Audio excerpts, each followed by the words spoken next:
Hello, welcome. This is session 0 for one of my settings. This setting is called Philia. I have 6 games on my schedule for Philia. One of them is filled out already. The rest are on Wednesdays, Fridays, and Saturdays, typically either at 1 o'clock or 6 o'clock-ish EST. The campaigns are set all across the land, all at the same time, and so what the players do in one campaign will affect players in other campaigns. The first thing you want to know about this setting is that it is set in a time of rising conflict. 80 years prior from the start of the campaign, there was an occupying empire called the Sovietic Empire that fell. But the people of this land didn't rise up against it and overthrow it.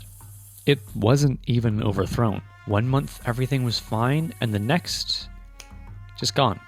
The races from the Sovietic Empire all fled, and there are very few remnants left, and those who didn't flee just died. So 80 years later, there is no unified vision for Philia. There are countless factions across 6 provinces, and there are sightings of strange creatures all across the land. The first thing I want you to think about when creating your character is, are they tied to any factions? Now, there are, again, far too many factions for me to just list off, but I want you to think about what it means to be tied to a faction. The general kinds of factions you're going to see. Each province has its own religious pantheon that they worship, and then there are different orders of wizards and druids depending on where you're from. There is a small role the elements have to play in all this as well. So between all of these things, what kinds of ties does your character have? Are they in debt? Does your character really believe in one of these factions? Are they misled? Are they stuck? I might make a just really extensive lore video for all of this service level stuff in this place, or I might make a Discord for all potential players. I have a little project that I'm working on that I want to get non-players involved in as well. So that's the first thing. The second thing, I'll talk a little bit about race. So there are 6 main races in Philia. There are elves, orcs, halflings, humans, dwarves, and gold dragonborn. Now, elves come in a variety of subraces, and each subrace has a different skin tone. In my world, there are many different colors of elves and orcs and all these other kinds of people. So these are the colors that are extremely specific to this place. Dark elves have sort of a vibrant purple skin. Wood elves have red skin with a bit of a gold blush. They have antlers as well. High elves have a reddish pink skin. Sea elves, I think, have a lightish purple skin. And the other elves, which I call mud elves, have a burgundy tone. The orcs also have a light purple skin tone. And the dwarves have an amethyst or rose quartz-like skin. I think in my world, dwarves typically have skin texture that looks more like stone than actual skin, or at least leans a bit more towards the stone kind of texture.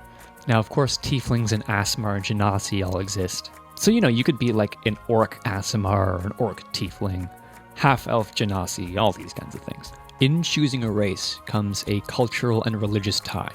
Orcs worship the goddess of life, have a very community-focused vision of their societies. Elves worship absurdity, and it's really a flip of a coin whether or not they are humble or elitist. The Dragonborn worship the god of forgiveness. The halflings, the pantheon of hope.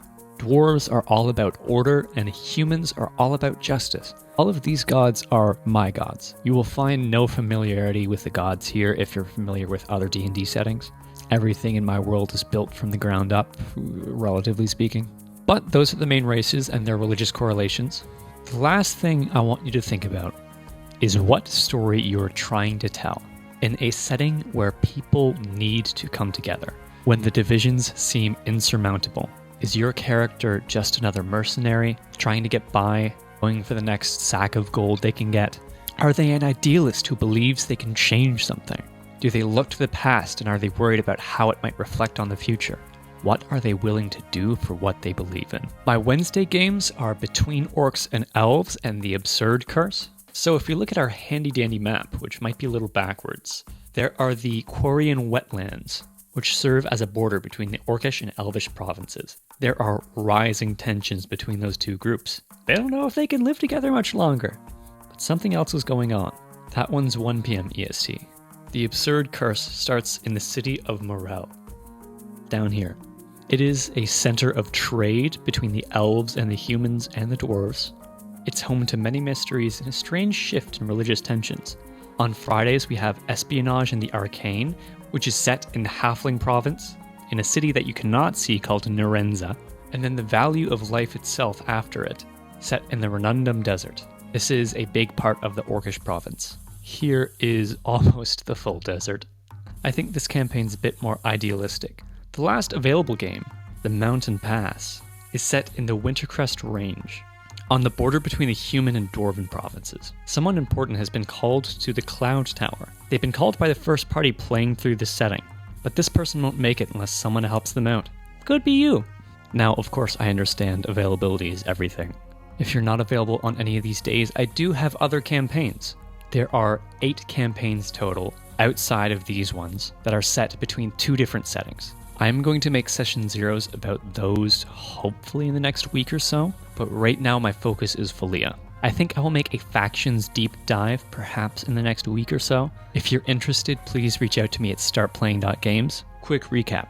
Are you tied with a faction, and why are you tied with the faction? What race/religion resonates with you the most? And what story are you trying to tell? Now, of course, there are a million other things to cover, so if you are interested, you can ask me a question at startplaying.games. I'm also very likely going to be making a Discord for this campaign very soon. I mean, for all of the campaigns in this setting. So hopefully I'm going to be filling that up with a ton of information, and hopefully that's enough to get you on board. And that's the end of the video. I'm recording this afterwards. I don't know where I'm going to put it in the video.